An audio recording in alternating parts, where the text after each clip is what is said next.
Hello, friends, and welcome into TexAgs Rewind. I am your presenter, David Nuno, and this show is presented by T-Mobile, and they want to remind you to visit T-Mobile across America to learn more about how you can get value and coverage through T-Mobile. The fan show guys are all here. Hi, gentlemen. Hello. Howdy. Hello. You guys were you weren't, Blake. In fact, you were great. Blake is so chill, isn't he? He was, but you two were so hyper today. I did have 3 cups of coffee. Well, It is cold outside. I just look. I can't handle when someone tries to tell me LeBron James is better than Michael Jordan. He's a child. I'm not even a Michael Jordan fan. He's a child. He's a kid who said it. Like, he's literally watched basketball for 12 months and like, hey, I know everything. All right, Remind me to start calling him We're child. picking on you, Tomas. We love you. All right, on the show, we had Stephen McGee. I can say his name, I promise.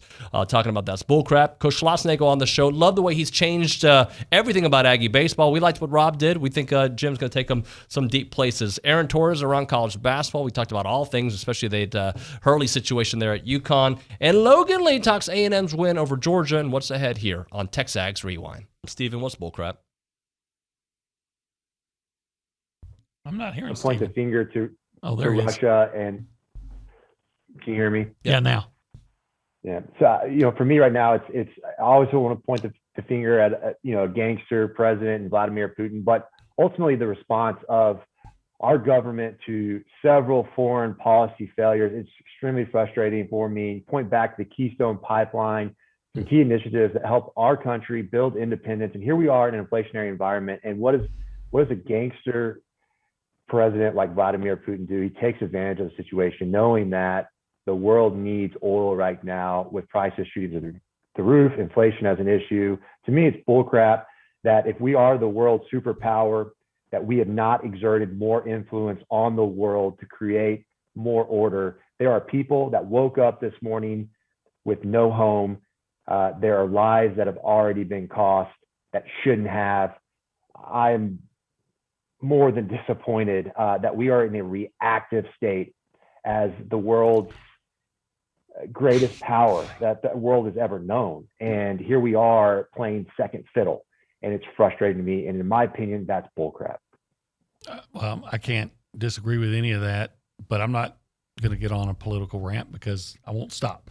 I will say my bullcrap is directed at Patrick Ewing and Dick Vitale and all those who say that the handshake, post-game handshake line in college basketball should be done away with because Juwan Howard, one man, could not control his own emotions.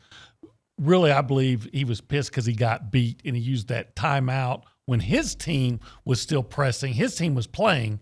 So when Wisconsin called a timeout with their backups or with their non-scholarship, their walk-ons playing, and he called a timeout to settle them down, and Howard gets upset and takes a punch and punches a guy because Juwan Howard can't handle his own emotions to losing, that a display of sportsmanship should completely be done away with because of one guy. I think is completely bullcrap.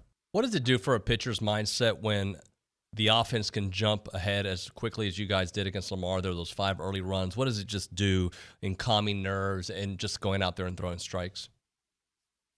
First of all, it calms my nerves. It's always good to play from ahead. But yeah, especially on a night like that where, holy cow, I mean, if we just scored 5 runs in the game, it would have fired me up with the way the wind was blowing. And so to throw up 5 like that, and then as a pitcher, we had already talked about before the game, like if you give up free bases on a night like this, like shame on you because, it's just going to be so hard to get a hit because you can play the outfielder so shallow and the balls that get hit hard can be run down. And so for Ken Curtis, he got out of the first inning okay, and then to get 5, that was obviously huge. His first career start, a guy that's been sitting around here for a year and a half due to injury, to be able to go out and have a little bit of a cushion, and that was great for him. Let's talk a little Austin Boast out here, and I'm thinking about that triple and the wheels that I saw, his early start. Well, he didn't get off to the greatest start in terms of the first couple games in terms of production, but the guy's going to hit, and he showed us that when I first got here. Then he had some injuries. He's had off and on injuries with his back, but track record says a lot in this sport. And for a guy that I think he's the only returning 300 hitter with double-digit homers on this team, and in the SEC for sure. And so he has track record. It's just a matter of him being healthy, and so you saw that the other night using the whole field. The triple to right center. Sunday had the big single, 2-out single in the 8th or 7th to get the lead, or get our deficit to 4-3. He hit the ball the other way. So the fact that he's doing a better job, Mike Hurley, our hitting coach, doing an awesome job with him. If you look at most of his hits last year, they were to the pool side, and I'll take hits wherever you can get them, but again, we're harping on these guys to be able to use the whole field to hit. That way the other teams can't play the shifts on you, which really limit your capability as a hitter. So proud of Austin, and we just need to keep him healthy, and we have to be careful, especially these cold weekends. The guy had a back history. We got to be real careful with him. Aaron, I know you're a UConn guy. So the Hurley situation the other day, okay? Unbelievable. I didn't watch it how it all transpired. I watched from the aftermath of the first tee, okay? But he did nothing there that was tee worthy. The second one, maybe the first one was worth it, but the second one, he just let's go. Was there ever an explanation what happened? No, the only thing that I've kind of been told kind of behind the scenes in the last 2 or 3 days is I think both Hurleys, Bobby, who's of course at Arizona State, I do think they have a reputation at this point where I'm not saying that the refs pick on them or are out to get them, but maybe a little bit of a shorter fuse. But no, I was watching it live, and I'm telling you right now, it was patently absurd. And it was crazy because they didn't show what happened in the first one, but there was some physical play on the other end, and you could see the scenario where he would overreact. What was crazy though was the camera, and I'm sure you've seen it and everybody else has seen it, was on him when the second one was called. So it's not like the ref could go after the game and say, oh, you guys didn't see this or you didn't see. No, he has his back literally turned to the court, waving up the crowd, whatever. And so it was absurd. I know that we always are frustrated with refs, and it's funny because I'm not really blame the referee guy, but the refs hijacked that game. There was a couple calls late that went in favor of UConn that probably were the wrong calls as well. But no, that was just absurd. And listen, I'm not trying to make this a threat or whatever, but, all of these guys are graded throughout the season to see who gets to work in the postseason, see who gets to work in the NCAA tournament, Final Fours, whatever. I can't see the scenario where that's not on his resume and on his kind of sheet or whatever that they use to evaluate these guys, because it was just egregious, but incredible win for UConn. It was, really funny because people were asking me it felt like UConn is back to being an elite program, and people say, how can you be back? You just won a title a decade ago. UConn basketball is like Texas A&M football. The goal isn't to compete. The goal isn't to beat fringe top 25 teams. The goal is to put a product on the field or the court that can compete with anybody. And I think UConn fans finally feel like after that game against Villanova, the program has reemerged the way that we as fans, myself included, expected. I'm pretty sure Quintin Jackson hit a 3 in the corner off a set play. Off of a set play to start the game. Yep. And I think that may have fueled the entire game. That set the tone. You've got to feel good when you run a play, you execute a play on the very first possession, and it goes to the bottom of the net with ease. That's got to give you confidence, especially, it'd be one thing if they're playing Kentucky and they make that shot, but they still know this is Kentucky. We got 50 more shots that we have to make. Right.